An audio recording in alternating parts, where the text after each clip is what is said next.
Guess not all of Vesemir's teachings have receded into oblivion. A Witcher can forget to eat, to drink, to breathe even. But a Witcher never ever forgets to care for his blade. Yeah, I used to repeat that incessantly.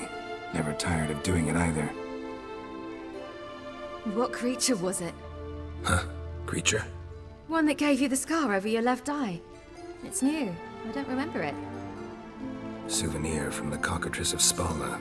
Another addition to the collection. Nothing special. Yours has healed beautifully, though. Avallac'h. He prepared some special ointments for me. But that was before the curse gripped him. Wonder where he is now. We lifted the curse. He's at Kaer Morhen, waiting for you. Are you serious? You must be. You'd not jest about something like that. A nice thing to wake up to. You trust him? Avallac'h?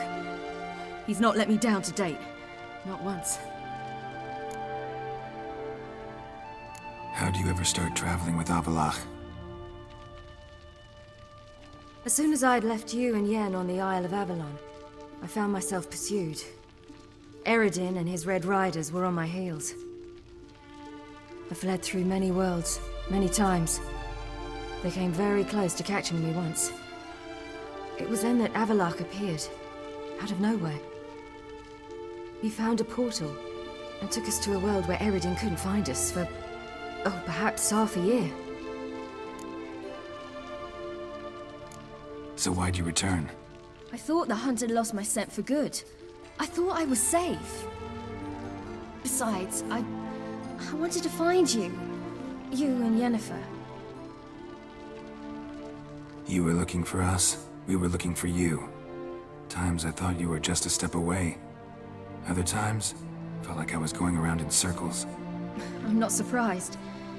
There were times I fled pell-mell headfirst and forward.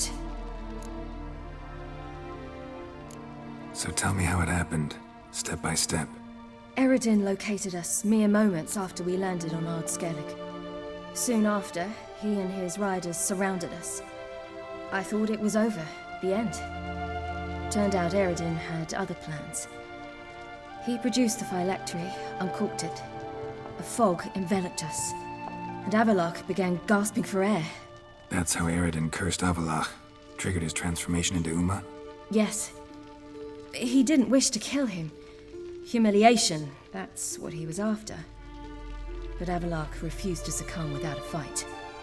He cast a spell that wrought havoc in the hunt's ranks. And in a full half of a forest on Ard Skellig. Yet it also gave us time to flee. Avallac'h opened a portal. I leapt in. He was supposed to follow right behind me, but something went awry.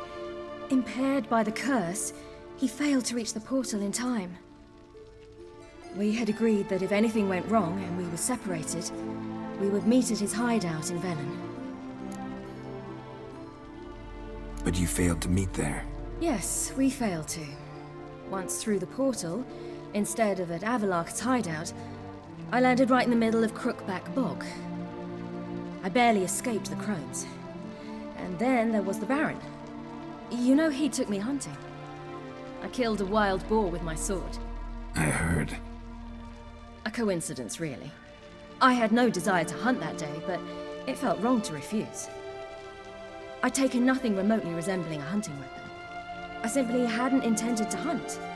I was wandering through the forest, breathing deep the air. And then I heard a strange sound. Unsettling. Boar attacked you? Mm-hmm. Big as a bison, and lumbering straight at me. And all I had was my sword. Had to manage. Did just fine, judging by how the Baron's men remember it. Simple soldiers, the whole lot. But we got along splendidly. A shame I had to leave. Flee. But I didn't want to bring the Wild Hunt down on them. Apart from which, I knew by then the curse was progressing. So instead of looking for Avallac'h, I decided to find you and Yen.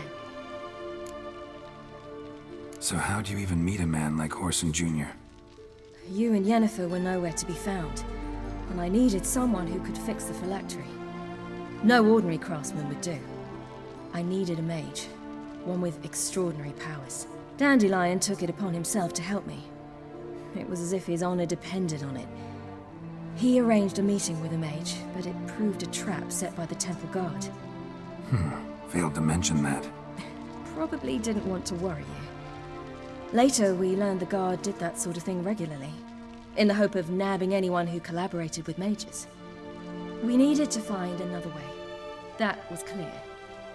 Then Dandelion said he knew a man who owned a piece of Novigrad, as he put it, could do more than others. He was certain to know someone who could fix the phylactery. Orson Jr.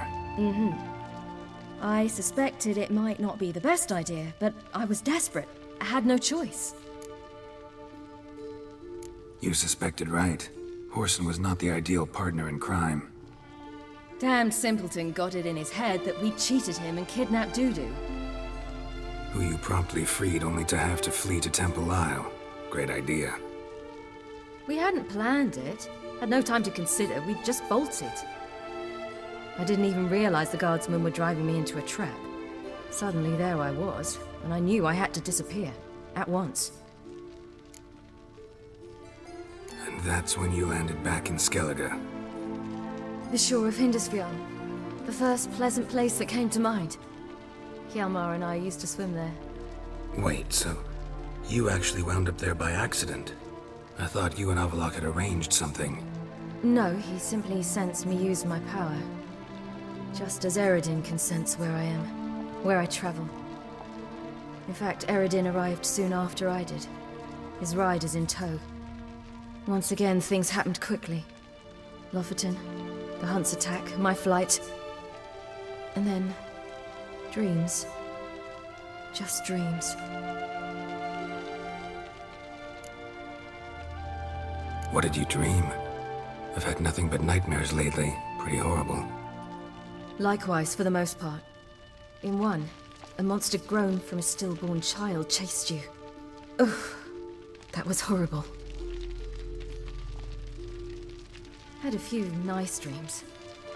For example, in one we sat around a fire, drinking good wine, and all around people danced and laughed. I like that one a lot better. Me too.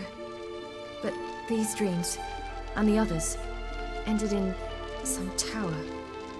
No matter what I dream, in the end, I would enter a tower. Recognize it? Know where it might be? I'm not sure. I don't think so, but there was something familiar about it. And something terrifying. The tower was stark and dead. But at the same time, I felt I had to enter it. Did you? No. Dreams all ended with me searching for the entrance. And the last time, instead of the tower, I saw your grizzled face. If not for the scar over your eye, I'd have thought I was still dreaming. I was afraid you were dead. Found some dwarves here. Said they'd try to wake you, but you were cold as ice and you weren't breathing. And yet you came in. Who listens to dwarves these days? Speaking of which, they're probably getting antsy. We should go. Got a boat on the beach. Once we land, we'll head for Kaer Morhen. On horseback. Right. Conventional means of travel. They're just better. Though a portal would be quicker. And draw Eredin to us immediately. Rather not risk it. Besides, I hate portals.